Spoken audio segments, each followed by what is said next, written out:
नमो नमः बच्चों। आज हम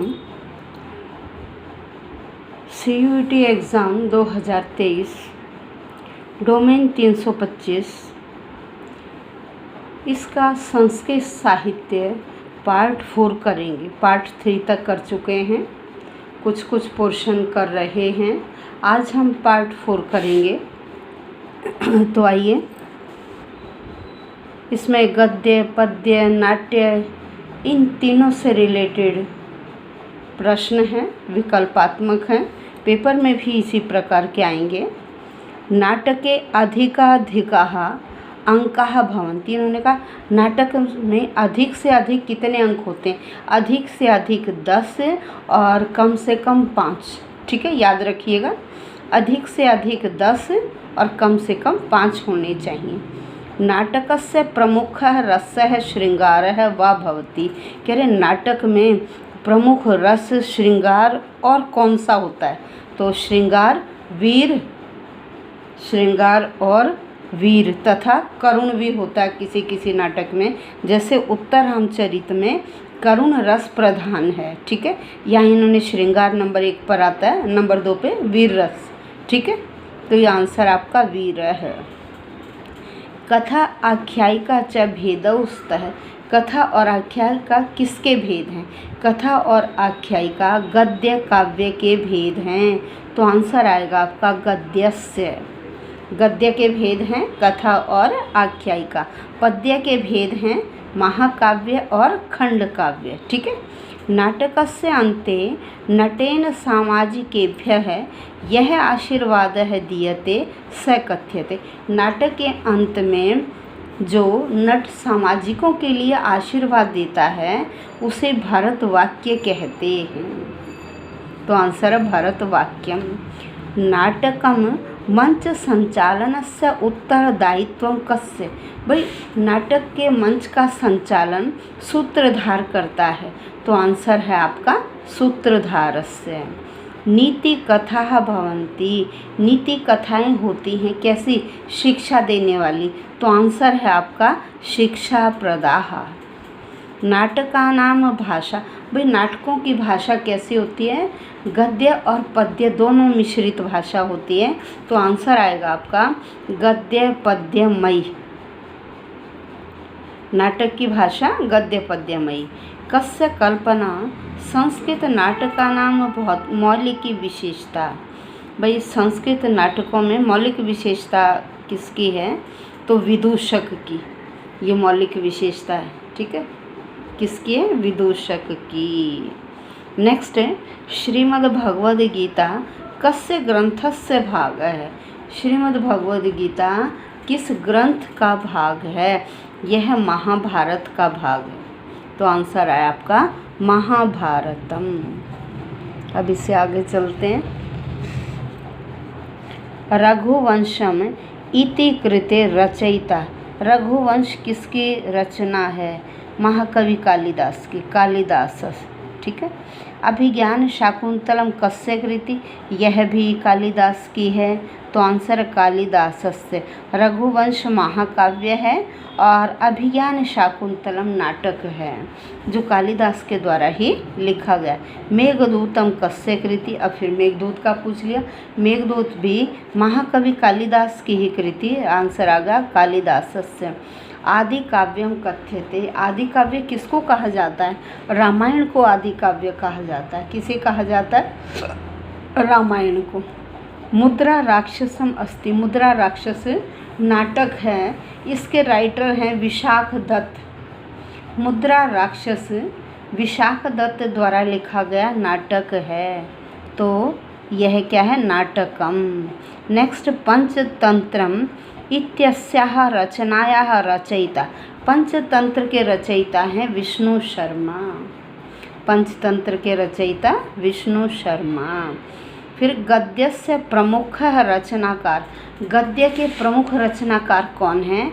महाकवि बाण भट्ट, जिन्होंने हर्षचरितम आख्यायिका लिखी है और कादम्बरी कथा, ये दोनों फेमस हैं इनकी। हर्षचरितम भी और कादम्बरी भी।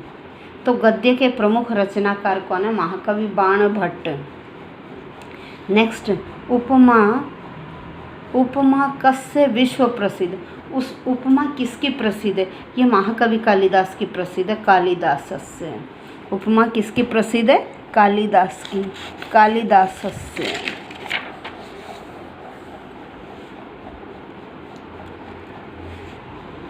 नेक्स्ट, स्वप्न वासव दत्तम केन रचितम। स्वप्न वासव दत्तम किसके द्वारा लिखा गया? ये महाकवि भास के द्वारा। किसके द्वारा? महाकवि भास के द्वारा। फिर है, गद्य काव्य कस्य आवश्यकता न भवति। गद्य काव्य में किसकी आवश्यकता नहीं होती है? गद्य काव्य में किसकी आवश्यकता नहीं होती है? गद्य में छंद और लय की, पद्य में छंद और लय की आवश्यकता होती है, लेकिन गद्य में छंद और लय की आवश्यकता नहीं होती। तो आंसर आ गया छंदसः लयस्य च। नेक्स्ट, कादम्बरी प्रमुखा रचना। कादम्बरी कैसी रचना, गद्य या पद्य की? तो ये गद्य रचना है। कादम्बरी गद्य रचना है। रामायणम अस्ति। रामायण क्या है? महाकाव्य है। रामायण को आदि काव्य भी कहते हैं और यह महाकाव्य है। रामायण से रचयिता। रामायण को रचने वाले कौन है? रामायण को लिखने वाले कौन है? महर्षि वाल्मीकि ही। महर्षि वाल्मीकि ने रामायण लिखी और रामायण में 7 कांड हैं। 7 कांड। रामायण से नायक है भाई। रामायण के नायक कौन है? राम। रामायण के नायक राम और प्रतिनायक अर्थात खलनायक कौन है? रावण। अब देखिए, रामायण महाकाव्य से नायिका। अब नायिका इन्होंने पूछ लिया, नायिका कौन है? नायक राम है तो नायिका सीता है। नायिका कौन है? सीता। फिर कहा, महाभारतम कस्य कृति ही। महाभारत किसकी कृति है? महाभारत को किसने लिखा है? महर्षि वेद व्यास ने। किसने लिखा है? महर्षि वेद व्यास ने। अब है, रामायणम अधिकृत्य लिखितम नाटकम। रामायण को आधारित मानकर कौन सा नाटक लिखा गया है? उत्तर रामचरितम। कौन सा नाटक? उत्तर रामचरितम। फिर कहते हैं, रामायणे कति कांडानि। रामायण में कितने कांड? 7। फिर कहा, रामायण महाकाव्य कति श्लोका। रामायण में कितने श्लोक हैं? 24,000 श्लोक हैं। इसे चतुर्विंशति सहस्री नाम से भी जाना जाता है। रामायण में 24,000 श्लोक हैं, ठीक है। चतुर्विंशति सहस्राणी।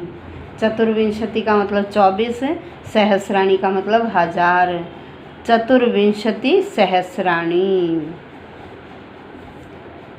और महाभारत में कितने? 1 लाख। महाभारत में 1 लाख श्लोक हैं। महाभारत को शतसाहस्री संहिता कहा जाता है। महाभारत को शतसाहस्री संहिता कहा जाता है। रामायण को चतुर्विंशति सहस्राणी कहा जाता है, क्योंकि इसमें 24,000 श्लोक हैं। महाभारते महाकाव्ये कति पर्वाणि। इन्होंने कहा, महाभारत महाकाव्य में कितने पर्व हैं? 18 पर्व हैं। महाभारत में कितने पर्व? 18 है। पुराणों में भी कितने पर्व हैं? 18 है, तो 18 है। नेक्स्ट, शतक त्रयम केन कविना। शतक त्रय किसने लिखे? भर्तृहरि ने। भर्तृहरि ने 3 शतक लिखे हैं, श्रृंगार शतक, वैराग्य शतक और नीति शतक। तो ये आंसर आ भर्तृहरिणा। फिर पंचतंत्र नामक ग्रंथ है अस्ति। पंचतंत्र कैसा ग्रंथ है? कथा ग्रंथ। कथाएं हैं इसमें। पंचतंत्र और हितोपदेश नीति कथाओं के ग्रंथ हैं ये। रामायण में प्रतिनायक है। रामायण में प्रतिनायक कौन है? खलनायक कौन है? रावण। चंपू काव्यम भवति। चंपू काव्य में क्या होता है? गद्य पद्यात्मक। गद्य भी और पद्य भी। नाटक में भी गद्य और पद्य दोनों होता है।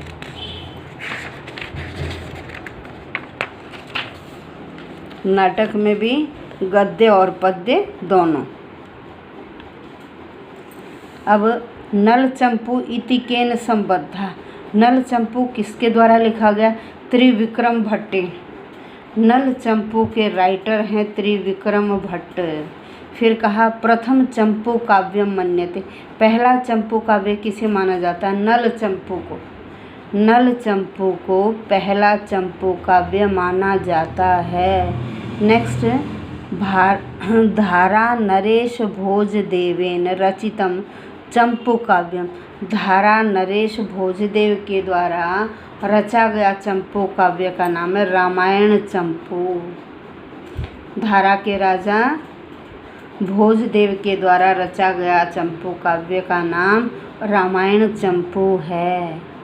फिर नल चंपू कथा आधारितम, नल चंपू की कथा किस पर आधारित है? महाभारत पर।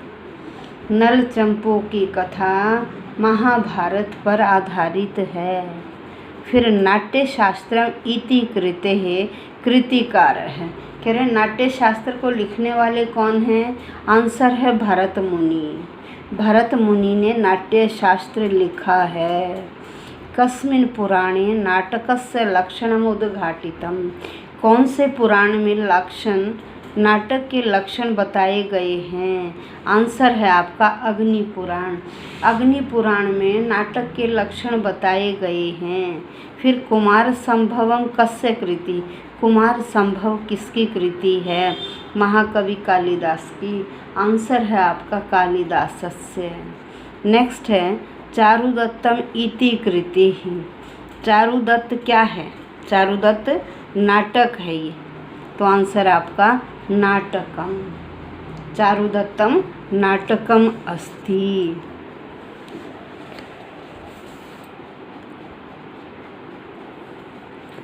नेक्स्ट, कथा आख्यायिका च भेद द्वयम, कथा और आख्यायिका ये दो भेद हैं किसके?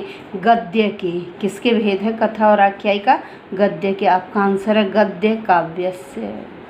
नेक्स्ट है मुक्तक काव्यम कस्य भेद है, हिंदी में ये काव्य होते हैं बहुत, संस्कृत में इतने मुक्तक नहीं लिखे गए हैं, तो यह भी पद्य काव्य का ही भेद है। तो देखो आंसर ये रहा आपका पद्य काव्य से। मुक्तक भी किसका भेद है? पद्य काव्य का। हिंदी में मुक्तक ग्रंथ बहुत हैं। नाटका नाम विभाजनम, नाटकों का विभाजन अंकों में होता है। महाकाव्य और खंड काव्य का विभाजन सर्गों में होता है। तो यहाँ नाटक का पूछा, आंसर आपका अंकेशु। यदि महाकाव्य या खंड काव्य का पूछ लिया जाएगा तो उनका विभाजन होता सर्गों में। नाटक का विभाजन अंकों में। संस्कृत नाटकानि प्रायः भवन्ति, संस्कृत नाटक हमेशा सुखांत होते हैं। तो आंसर आपका सुखांतानि। अंतःपुरम कस्य प्रवेश निर्बाध है, अंतःपुर में किसका प्रवेश बेरोक टोक होता है? तो कंचुकी, वृद्ध ब्राह्मण होता है ये, और इसे कंचुकी कहा जाता है। इसका अंतःपुर में प्रवेश निर्बाधा रहित होता है।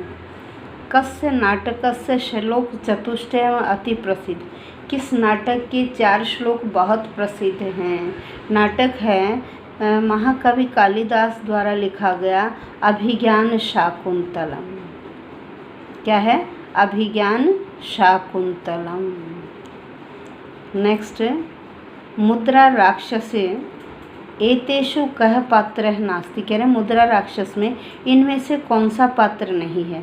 नायक, प्रतिनायक, विदूषक। विदूषक, यह नाटक ऐसा है, यह नायिका रहित है, न तो इसमें नायिका है और न ही इसमें विदूषक है। इस नाटक में न नायिका है न विदूषक है, तो यहाँ इन 3 ऑप्शंस में से आंसर है विदूषक। प्रमुख आधुनिक संस्कृत गद्यकार, आधुनिक संस्कृत गद्यकार हैं पंडित अंबिका दत्त व्यास। आधुनिक प्रसिद्ध गद्यकार पंडित अंबिका दत्त व्यास हैं। लास्ट क्वेश्चन है इसमें आपका, संस्कृत वाङ्मय विशालतम ग्रंथः अस्ति। अब इन 3 में से विशालतम ग्रंथ कौन है संस्कृत का? महाभारतम। कौन सा है? महाभारतम। तो बच्चों अभी 1 या 2 और वीडियो में आपका संस्कृत साहित्य बिल्कुल कंप्लीट हो जाएगा। आज हमने संस्कृत साहित्य पार्ट 4 किया। तो अगर किसी ने चैनल सब्सक्राइब नहीं किया हो तो आप सब्सक्राइब कर लें, और सारा सिलेबस आपको इस चैनल पर मिलेगा। आप बहुत अच्छी तरह से अपनी रिवीजन कर सकते हैं। धन्यवाद बच्चों।